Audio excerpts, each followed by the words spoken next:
નમસ્કાર, BBN news ચેનલમાં આપનું સ્વાગત છે। હું છું કવિતા પંચાલ ને હવે જોઈએ આજના સમાચાર।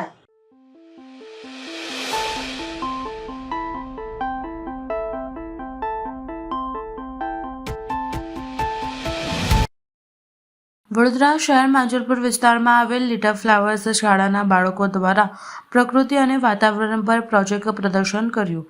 વડોદરા શહેર માંજલપુર વિસ્તારમાં આવેલ લિટલ ફ્લાવર્સ શાળાના બાળકો દ્વારા આજે ફૂલ પર પ્રોજેક્ટ બનાવી પ્રદર્શન કર્યું હતું। સાથે બાળકો દ્વારા ત્રણેય ઋતુનું શું મહત્વ છે એના પર પણ પ્રોજેક્ટ પ્રદર્શન કર્યું અને સિનિયર કેજીના બાળકો દ્વારા પર્યાવરણને બચાવો સાથે વૃક્ષારોપણ કરવું ખૂબ જ મહત્વનો વિષય બની ગયો છે।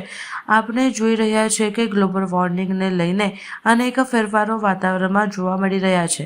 લિટલ ફ્લાવર્સ શાળાના બાળકો દ્વારા ખૂબ જ સુંદર વિષય પર પ્રદર્શન કર્યું હતું અને આવનારી પેઢી માટે પર્યાવરણ ખૂબ જ જરૂરી છે, જેને લઈને વૃક્ષારોપણનું પણ મહત્વ સમજાવવામાં આવ્યું હતું। આ કાર્યક્રમમાં શાળાના બાળકો સાથે શિક્ષકો અને આચાર્ય પણ ઉપસ્થિત રહ્યા હતા।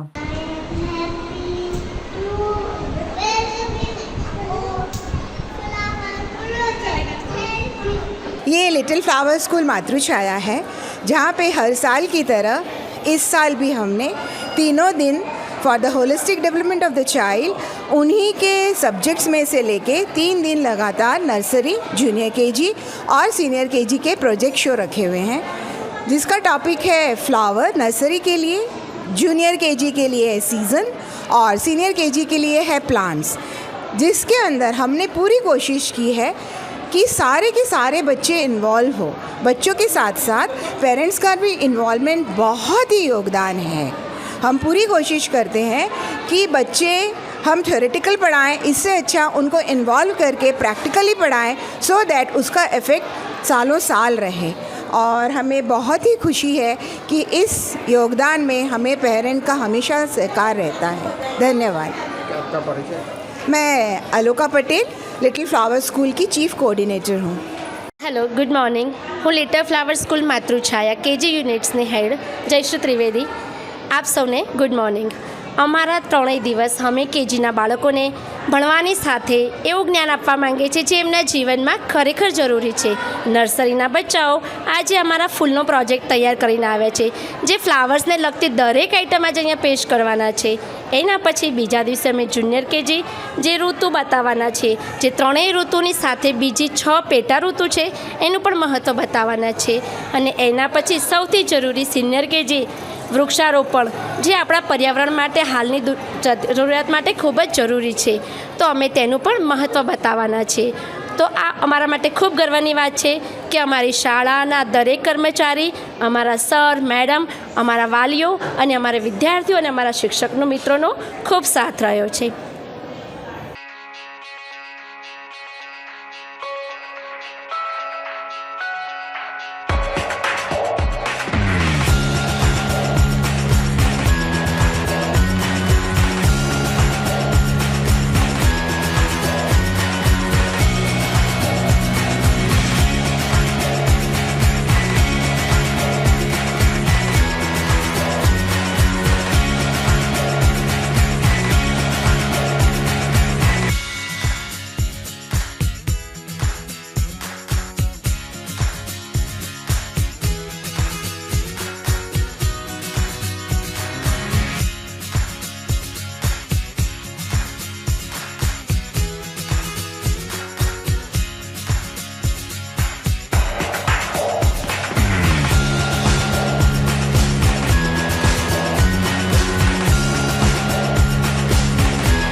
નેત્રંગમાં દુષ્કર્મનો ભોગ બનનાર બાળકીનું મોત, 10 વર્ષીય બાળકનું સારવાર દરમિયાન મોત। રૂપઘાટ ગામના યુવાને કર્યું દુષ્કર્મ। રસ્તા પર બાળકી મળતા ગામ તરફ છોડી દેવા કહ્યું હતું। રસ્તામાં ખેતરમાં લઈ જઈ દુષ્કર્મ આચર્યું. બાળકીએ સમગ્ર હકીકત કાકીને બતાવી હતી. કાકી બાળકીને ખૂબ જ તકલીફ હોવાથી રાજપીપળાના હોસ્પિટલમાં દાખલ કરાઈ હતી. વધુ સારવાર અર્થે SSG હોસ્પિટલમાં દાખલ કરાઈ હતી. આજે સારવાર દરમિયાન આખરે બાળકી જંગ હારી. પરિવાર દ્વારા આરોપીને કડક સજાની માંગ કરવામાં આવી છે. પરિવારનું નિવેદન બતાવે છે કે આદિવાસી વિસ્તારની વાસ્તવિક હકીકત. ધોરણ 7માં અભ્યાસ કરતી દીકરી પણ દુષ્કર્મ 12 દિવસ સુધી રઝળતા રહ્યા. પોલીસે અમને સહકાર આપ્યો હોત તો દીકરી જીવતી હોત. નેત્રંગ પોલીસના જમાદારે કહ્યું, ફરિયાદ દાખલ ન થાય ત્યાં સુધી સિવિલમાં સારવાર નહીં થાય.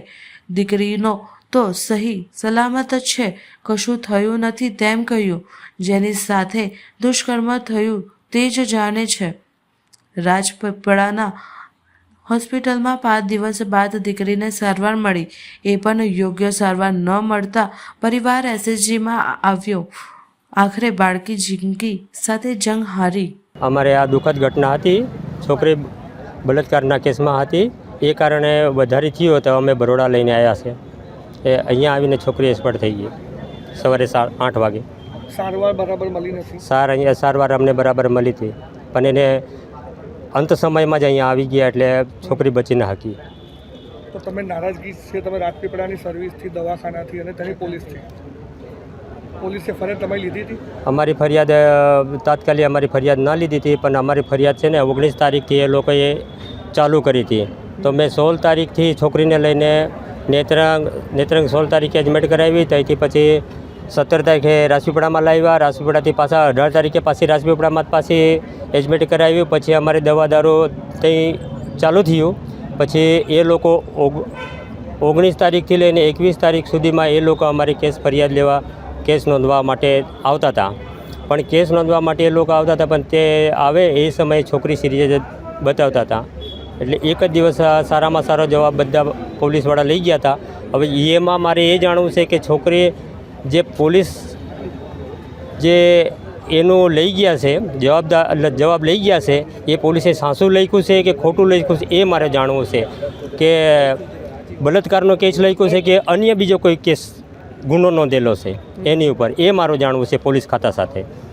અને સાથે સાથે હું કે એ લોકો ખરેખર ગુનેગાર હતા ત્યારે જ મને નેત્રંગમાં મને એમ કહેતા હતા કે જ્યારે નેત્રંગ પોલીસ સ્ટેશનના આપણે રાજેશભાઈ જમાદાર દવાખાનામાં આવીને મને એવું કહેતા હતા કે તો આ તો આટલા દાડા થઈ ગયા તો એમાં કોઈ રિપોર્ટ ના નીકળે, આવું ના નીકળે. મેં કોઈ છોકરી આવી બતાવે છે, છોકરી બધું આ કહે છે.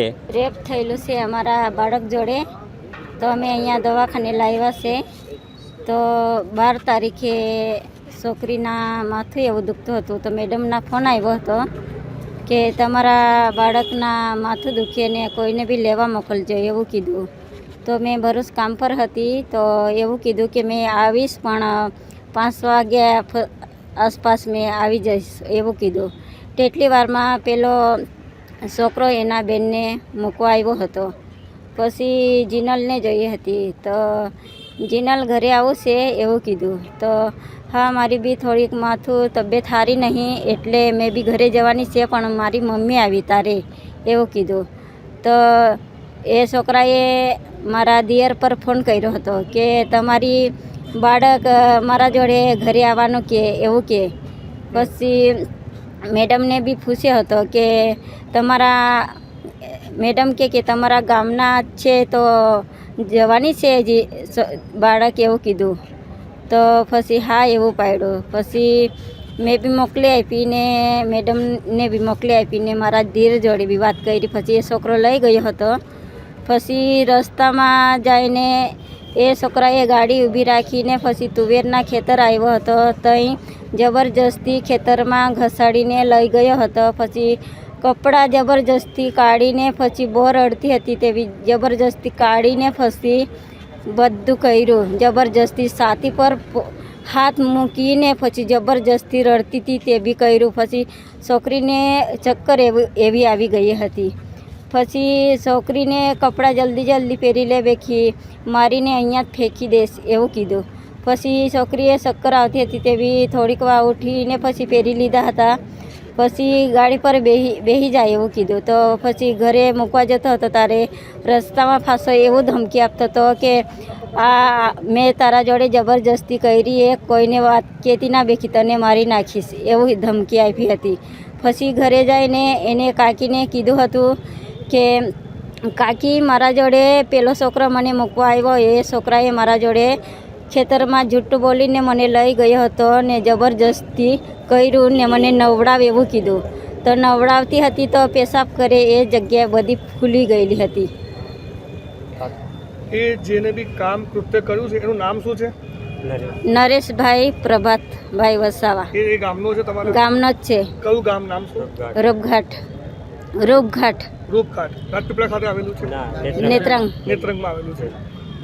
આ ઘટના પછી એ જે શું નામ કીધું એનું? પછી છોકરીને ધમકી આપી હતી એટલે પછી છોકરી કહેતી હતી કે કાકી મમ્મીને કહેતી ના બેખી, મમ્મી મને મારી જ નાખશે, મમ્મીને કહેતી જ ના એવું કીધું. તો કાકી બી છોકરીને મારશે એવું કરીને કોઈને કીધું નહીં, મને બી નહીં કીધું. પછી છોકરીને પેટમાં અને છાતીમાં ને બધું તકલીફ વધારે થતી હતી ત્યારે મને બી બહાર પાડી દીધું હતું, ઘરના બધાને બહાર પાડી દીધું હતું. પછી અમે 12 તારીખે એ ઘટના બની હતી ને 16 તારીખે અમે નેત્રંગ દવાખાને લઈ ગયા હતા. નેત્રંગ દવાખાને લઈ ગયા હતા તો સારવાર નહીં કરી. અમે પોલીસ સ્ટેશન બી ગયેલા હતા, પોલીસ કેસ બી નહીં લીધા. એ ફરિયાદ લેવાની ના પાડે પોલીસ? હા, ના પાડી હતી ને ત્યાંથી બીજા દિવસે સવારમાં રજા આપી દીધી હતી. 108 કરીને રાજપીપળા મોકલી આપ્યા હતા. રાજપીપળા ગયા હતા ને ત્યાંથી 6 વાગે રાજપીપળાથી બી રજા આપી દીધા હતા. 9 વાગે રજા આપી દીધા હતા. એવું કહેતા હતા કે અમારી કંઈ થઈ જાય તો અમારી જવાબદારી, એવું સિસ્ટરો બોલતી હતા. એટલે ત્યાંથી બી રજા આપી દીધી હતી. પછી અમે બીજા જ દિવસે અમે પાછા દાખલ થયા હતા. 112 પર ફોન કરીને મંગાવી ગાડીને પાછારી. હાલ આપ ક્યાં આવ્યા છો? હાલ ક્યાં છે આપણે? હમણાં વડોદરા આવ્યા છે. વડોદરા SSG હા, છે ને? એટલે પછી છોકરીના તબિયત વધારે થઈ ગઈ હતી. પછી એ લોકો સિસ્ટરો એવું કહે કે અહીંયાથી અમારા પાસે એવો મશીન સાધન એવું નહીં ને તમે વડોદરા લઈ જાવ એવું કીધું. તો પરમ દિવસના અમે વડોદરા આવ્યા છે. તો અહીંયા સારવાર કરતા હતા પણ અમારી છોકરી અપ થઈ ગયેલી એટલે પેલા છોકરાને બી ફાંસી આપવું જ પડશે. આપણી શું માંગ છે કે છોકરાને આવી રીતે છોડી દેવો જોઈએ, ખાલી ફાંસીથી સજા મળીને તમે સંતોષ છો? સંતોષ છો, કેમ કે અમારા બાળક તો જતું રહ્યું, પછી એને તો ફાંસી તો મળવી જોઈએ ને. ફાંસી ના મળવી જોઈએ અને રોડ રસ્તા પર લાવીને એને મારવો જોઈએ, પબ્લિકે મારવો જોઈએ. બરાબર. આપ કોણ થાવ છોકરીના? મમ્મી. હું હાલ SSG હોસ્પિટલમાં પોસ્ટમોર્ટમ રૂમ પાસે આવી છું. આપ જોઈ શકો છો પોસ્ટમોર્ટમ રૂમ કે જ્યાં મને જાણ મળી કે એક નાની બાળકીને જેની જોડે દુષ્કર્મ આચરવામાં આવ્યું છે. કોઈ નરેશ પ્રભાતભાઈ કરીને ભાઈ હતા જેમની ઉંમર કંઈક આશરે 23-25ની અંદર છે અને બાળકીની ઉંમર એમ કંઈ કે 11-11.5 વર્ષની બાળકીની ઉંમર છે. એની સાથે જે દુષ્કર્મ આચરવામાં આવ્યું છે એ બાળકીનું હાલમાં મૃત્યુ થયું છે. પ્રાપ્ત માહિતી મને એવી મળી હતી છોકરીના દાદા પાસેથી કે છોકરીને પહેલાં નેત્રંગ લઈ ગયા પરંતુ ત્યાં એને એડમિટ કરવામાં નથી આવી અને ત્યાર પછી રાજપીપળા હોસ્પિટલમાં લઈ ગયા પરંતુ ત્યાં એને થોડા દિવસ રાખી પણ પછી એને ત્યાંથી રજા આપી અને ફરી એ લોકો 112માં એને અહીંયા SSG હોસ્પિટલમાં લઈને આવ્યા. હવે અહીંના ડૉક્ટરોનું એવું કહેવું છે નેત્રંગમાં ત્યાં હોસ્પિટલમાં જ્યારે એને લઈ ગયા અને રાજપીપળા ત્યાં એવું કહેવામાં આવ્યું હતું કે છોકરી જોડે દુષ્કર્મ આચરવામાં આવ્યું છે પરંતુ SSGવાળા ડૉક્ટરનું એવું કહેવું છે કે છોકરીને શરદી ખાંસી અને અસ્થમાનો પ્રોબ્લેમ હોય એના કારણે મૃત્યુ પામી છે. હવે આમાં સાચું કેટલું છે એ તો ત્યાં રાજપીપળાની હોસ્પિટલ ને SSGની હોસ્પિટલના રિપોર્ટ જોઈએ તો ખબર પડશે કે સાચી હકીકત શું છે. આરોપી પકડાઈ ગયો છે, પોલીસ એને છાવરવાની કોશિશ કરી રહી છે. જે રીતના દાદાએ કીધું કે એમને પૈસાની લાલચ આપવામાં આવી કે આટલા પૈસા લઈને તું પતાવી દે પરંતુ અમારી ભીમ આર્મી તરફથી માંગ એ છે કે આરોપી પકડાઈ ગયો છે, આરોપીને સજા મળવી જોઈએ કાયદેસરની. કારણ કે હું હર્ષ સંઘવી સાહેબને પણ કહેવા માંગીશ, આ ભાજપ સરકારને પણ કહેવા માંગીશ કે તમે જે વાતો કરો છો બેટી બચાવો બેટી પઢાઓની વાતો કરી રહ્યા છો, મહિલા સશક્તિકરણની વાતો કરી રહ્યા છો, ક્યાં છે મહિલા સશક્તિકરણ, ક્યાં છે બેટી બચાવો, કોઈ જગ્યાએ દેખાતું નથી. એટલે હું હર્ષ સંઘવી સાહેબને કહીશ કે કાયદા મજબૂત થવા જોઈએ, કારણ કે તમે જુઓ આજે ક્યાં પણ એવું નથી, દિવસના એમ કહીએ કે એટલા બધા બળાત્કારના કેસો હોય છે, પોસ્કોના કેસ હોય છે, છેતરપિંડીના કેસ હોય છે, પરંતુ ક્યાંય બહેનોની સુરક્ષા દેખાતી નથી. આરોપી જે પકડાયા છે તેમને કાયદેસર સજા મળવી જોઈએ. હું તો એવું કહીશ કે ફાંસીની સજા નહીં, આજીવન સજા નહીં, એને જ્યાં બનાવ બન્યો છે પબ્લિક વચ્ચે એને છોડી દો, એને પબ્લિક જ સજા આપશે, કારણ કે સમાજમાં એક દાખલો બેસાડવાની જરૂર છે. કારણ કે આવા નરાધમો મન ફાવે એમને શું છે આજીવનની સજા મળે એટલે સરકારનું ફોકટનું બેઠા બેઠા ખાય છે, ફાંસીની સજા મળે એટલે એક જ એમાં એ તડપીને મરી જાય. જો કે આપણા ગુજરાતમાં હજુ સુધી અહીંયા ભારત દેશમાં ફાંસીની સજાની જોગવાઈ છે નહીં, પરંતુ આજીવનની સજામાં સરકારનું બેઠું ખાય છે, અને સરકારમાં જે બેઠા બેઠા ખાય છે ને એ પણ પબ્લિકના ટેક્સના રૂપિયાનું ખાય છે. એટલે આવા વ્યક્તિને પબ્લિક વચ્ચે છોડી દેવામાં આવે અને એને પબ્લિક જ સજા કરે એવો એક દાખલો બેસે એવી મારી માંગ છે. આપણું નામ, આપનો પરિચય? મારું નામ નેહા પરમાર છે. હું વડોદરા જિલ્લા ભીમ આર્મીની જિલ્લા મહિલા અધ્યક્ષ છું. હવે લઈએ એક નાનકડો વિરામ.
વિરામ બાદ ફરી એકવાર BBN ન્યૂઝ ચેનલમાં આપનું સ્વાગત છે.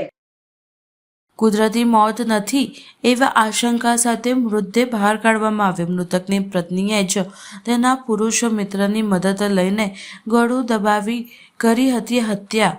જાણવા જોગના આધારે PM કરવા બાદ હત્યા કરાઈ હોવાનું આવ્યું સામે. મૃતક યુવકના પત્ની અને તેના પુરુષ મિત્રે ઘટનાને આપ્યો અંજામ. પત્નીએ રાત્રે ઊંઘની દવા દૂધમાં ભેળવી મૃતકને બેભાન કરી તેના પુરુષ મિત્રએ ગળું દબાવી કરી હત્યા. મૃતકના ભાઈને શંકા જતાં મૃતદેહને બહાર કઢાવી આપવામાં આવ્યો અને પોસ્ટમોર્ટમ કરવામાં આવ્યું. પોસ્ટમોર્ટમમાં કુદરતી મોત નથી હોવાનું આવ્યું સામે. DCP ઝોન 2 મંજિતા વંજારાએ હત્યાના બનાવને લઈને આપી માહિતી. ઘટનામાં સામે મહિલા આરોપીની પોલીસે કરી ધરપકડ. મહિલાના પુરુષ મિત્રે તોફિક અને તેના મિત્રની ધરપકડ કરવાની હજી બાકી. JP રોડ પોલીસ સ્ટેશનની અંદર અમારી પાસે પ્રારંભિક એવી માહિતી આવેલી હતી કે જે ફરિયાદી છે ઇમ્તિયાઝભાઈ બંજારા એ જે મૃતક છે એના મોટા ભાઈ હતા અને એમણે એના નાનો ભાઈ જે મૃતક ઇરશાદ એ મરી ગયો છે એના બાબતે અમને જાણ કરેલ અને ત્યારબાદ અમે લોકો શરૂઆતમાં જાણવાજોગ દાખલ કરી હતી. જાણવાજોગના આધારે અમે લોકોએ પોસ્ટમોર્ટમ રિપોર્ટના આધારે ગુના દાખલ કરવાની પ્રક્રિયા ચાલુ કરી છે. પોસ્ટમોર્ટમ રિપોર્ટમાં શું સામે આવ્યું છે? ભાઈનું મૃત્યુ થવાનું પાછળનું મુખ્ય કારણ શું આવ્યું છે? પરિવારજનોને એટલે કે આ જે મૃતક છે ઇરશાદ, એના મોટા ભાઈને શંકા ગયેલી કે એનો નાનો ભાઈ છે જે મૃતક એ 30-32 વર્ષની ઉંમરનો છે અને એવું એને શારીરિક કોઈ તકલીફ નહોતી, તો અચાનક આવું હાર્ટ એટેકનું મૃત્યુ કેવી રીતે થયું તે બાબતે શંકા ઉપજાવતા એણે એની પત્નીની એટલે કે જે મૃતક છે એની વાઈફ ગુલબાનો એનું વર્તન પણ જોતાં શંકા જતાં એને મોટા ભાઈએ અમારી પાસે આવીને આ અંગે જાણ કરી કે આ મૃત્યુ કુદરતી નથી મૃત્યુ, પરંતુ અમને આ શંકા છે. રિપોર્ટ શું કહે છે? પીએમ આ બાબતે શરૂઆતમાં કાર્યવાહીમાં પોલીસે જાણવાજોગ દાખલ કરી હતી. એના આધારે પછી એસડીએમ અને મામલતદાર રૂબરૂ આ જે કબ્રસ્તાન હતું એની અંદરથી એને આ મૃતદેહ કાઢવામાં આવેલો હતો. મૃતદેહ કાઢી અને પેનલ ડૉક્ટર દ્વારા આનું પીએમ થયેલું. પીએમમાં આનું મૃત્યુ કુદરતી મૃત્યુ નથી એવી રીતના જાણકારી મળી.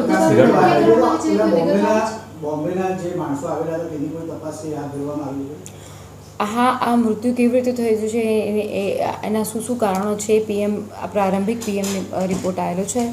અમે ડિટેલ તપાસ કરી છે કે આગળ આ મૃત્યુ થવાનું મુખ્ય કારણ શું છે અને કેવી રીતે મારવામાં આવેલું અને આમાં આ મોત કોણે નિપજાઈ છે, એની વાઈફ છે એની સાથે કોણ મળતિયા છે, એની એ શંકા અત્યારે હાલ વ્યક્ત થઈ રહી છે. આધારે પોલીસ આગળ તપાસ કરી રહી છે. મૃતકની પત્નીની અત્યારે પ્રારંભિક પૂછપરછની અંદર એને કબૂલ્યું છે ખરું કે? હા, એની પ્રારંભિક પૂછપરછમાં એ કહી રહી છે કે એને એના પ્રેમી સાથે મળીને એના પતિની હત્યા કરવાનો પ્રયત્ન કર્યો છે. બેન, ગેરની ગોળી કંઈ આપીને પછી આ કૃત્ય આચર્યું છે, સાચી વાત છે? એવું કંઈ કબૂલાત? હા, એ આગળ તપાસમાં અમે લોકો તપાસ કરી રહ્યા છે કે એને આ મૃત્યુ નિપજાવવા માટે એણે કયા સ્ટેપ કરેલા છે, કેવી રીતે એને માર્યો છે, ગળે ફાંસો આપ્યો હતો કે અત્યારે કોઈ દવા આપી છે કે એ તપાસનો વિષય છે. અત્યારે કેટલા આરોપીઓને આપણે અટક કરી છે, ધરપકડ? અત્યારે હાલ જે એની પત્ની છે ગુલબાનો, એને અમે લોકોએ એની અટક કરવાની કાર્યવાહી ચાલુ કરી છે. સૌથી પહેલાં તો અમારી પાસે જાણવા જોગાયેલી હતી કે અમારો જે ભાઈ છે એ કુદરતી મૃત્યુ નથી થયું, અમને આશંકા છે. એના આધારે મેં જાણવા જોગની તપાસ ચાલુ કરેલી છે. મુંબઈની આજે છોકરી જે ક્યાં રહેતી હતી? આમ બેન મુંબઈના નથી. પૌચરંબે માતા કી, નર્મદા માતા કી જય. 40 જેટલા માઈ ભક્તોએ તીર્થક્ષેત્ર ચાનોદથી અંબાજી ધામ જવા પગપાળા પ્રસ્થાન કર્યું. 10 દિવસની પગયાત્રા કરી અંબાજી પહોંચે માઈ ભક્તો 52 ગજની ધજા શક્તિ સ્વરૂપને અર્પણ કરવામાં આવી. શક્તિપીઠ અંબાજી ધામમાં બિરાજમાન અંબે મૈયા પ્રત્યે શ્રદ્ધા ધરાવતા તીર્થક્ષેત્ર ચાનોદના શ્રદ્ધાવાન ભક્તજનો પ્રતિવર્ષ 52 ગજની ધજા સાથે પદયાત્રા સંઘ લઈ માતાજીના દર્શનાર્થે જાય છે. ત્યારે પદયાત્રા દ્વારા 20મા વર્ષમાં મંગલ પ્રવેશ સાથે 40 જેટલા માઈ ભક્તોએ આજ રોજ પગપાળા ચાનોદથી અંબાજી ધામ જવા 52 ગજની ધજા સાથે પ્રસ્થાન કર્યું હતું. વારાહી માતાના ચોકમાં સામૂહિક આરતી અને મલ્હારરાવ ઘાટ ખાતે અંબાજીનું પૂજન અર્ચન કરી ડીજેના ભક્તિ સંગીત અને ધજાજી સાથે નગરમાં નીકળેલી શોભાયાત્રામાં પદયાત્રીઓ સાથે મોટી સંખ્યામાં નગરજનો જોડાયા હતા. શોભાયાત્રામાં બોલ મારી અંબે, જય જય અંબેના ગુંજકાર સાથે રાસ ગરબા અને ભક્તિનો રમઝટમાં સૌ કોઈ ભક્તિભાવપૂર્વક ઝૂમ્યા નજરે પડ્યા હતા. પદયાત્રીઓ ડાકોર ખેડબ્રહ્મા થઈ ગબ્બર ખાતે પહોંચી માતાજીની પ્રદક્ષિણા કર્યા બાદ 10મા દિવસે શક્તિપીઠ અંબાજી પહોંચી મંદિરના ગુજબે 52 ગજની ધજા ચડાવી ધન્યતા અનુભવશે.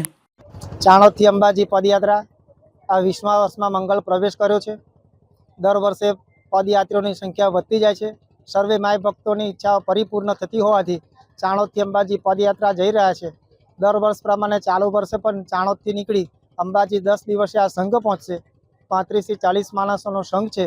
તદુપરાંત અંબાજીની યાત્રા જે નીકળશે અહીંયાથી પહેલાં ડાકોર ધજા ચડાવશે, ત્યારબાદ ખેડબ્રહ્મા, ગબ્બર ગબ્બરમાં જગદંબાની પરિક્રમા કરી અને ત્યાં પણ ધજા અર્પણ કરી અને બીજી તારીખે મા જગદંબાના ચરણોમાં ધજા 52 ગજની અર્પણ કરીશું.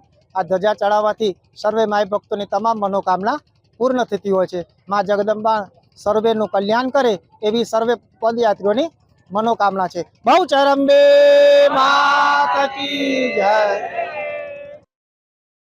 વારસિયા પોલીસ ટીમ દ્વારા બોડેલી પ્રોહિબિશનના કેસોને વોન્ટેડ આરોપી ઝડપી પાડ્યા.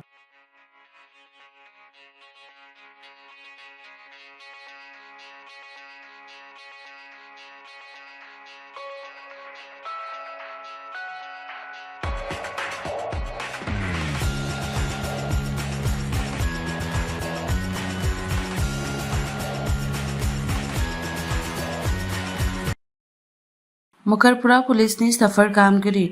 જશોદા કોલોની ખાતે ખુલ્લામાં જુગાર રમતા 3 ઇસમ ઝડપાયા.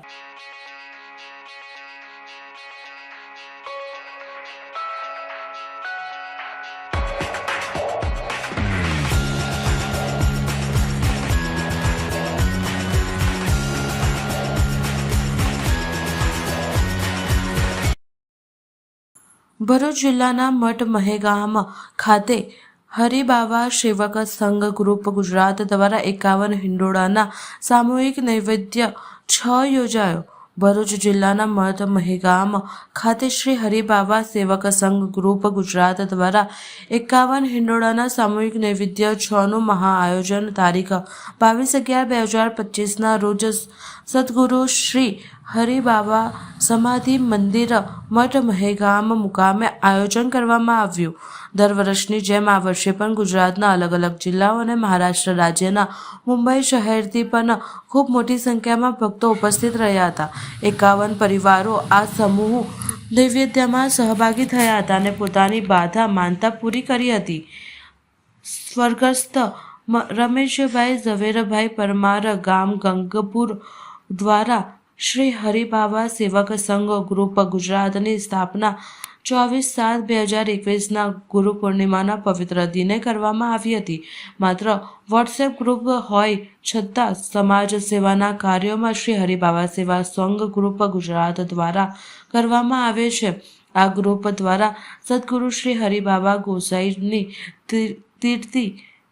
કીર્તિ અને મહિમા ઘરે ઘરે પહોંચે તે ઉદ્દેશ્યથી અત્યાર સુધી 14,571 નંગ કેલેન્ડર વિતરણ તથા 26,305 નંગ જરૂરિયાતમંદ વિદ્યાર્થીઓને વિનામૂલ્યે નોટબુક વિતરણ કરવામાં આવ્યું છે. તેમજ માનવ જીવનના કલ્યાણ માટે વૃક્ષારોપણ, હોસ્પિટલમાં દર્દીઓને ફળ અને બિસ્કિટની કીટ તથા રક્તદાન કેમ્પ જેવા કાર્યક્રમનું આયોજન કરવામાં આવ્યું હતું. મહાવંશી સમાજની એકતા અને અખંડિતતા જળવાઈ રહે તે હેતુથી 51 હિંડોળાના સમૂહ મહાનૈવેદ્યનું આયોજન કરવામાં આવે છે. શ્રી હરિબાવા સેવા સંઘ ગ્રુપ ગુજરાતના દરેક કાર્યક્રમ મુખ્ય મહેમાન વિના કરવામાં આવે છે. આ વોટ્સએપ ગ્રુપ સમાજના દરેક વ્યક્તિને એક સરખા ભાવે માની દરેક કાર્યક્રમો કરે છે. હરિબાવા સેવક સંઘ કે હરિબાવા સેવક સંઘ કે कल चले गए वो तो एक सेवक थे. मित्रों, कल चले गए वो तो एक सेवक थे. हम सबको जगाने वाले सेवक थे.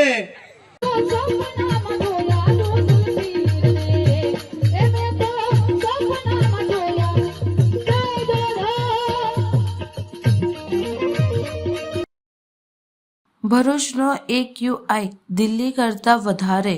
ભરૂચ કલેક્ટર કચેરી પાસે લાગેલા AQI ડિસ્પ્લે બોર્ડમાં AQI 513 અને તેમાં પેરામીટર્સ નિયત માત્રા કરતાં વધુ માત્રામાં બતાવતા સૌ આશ્ચર્યમાં.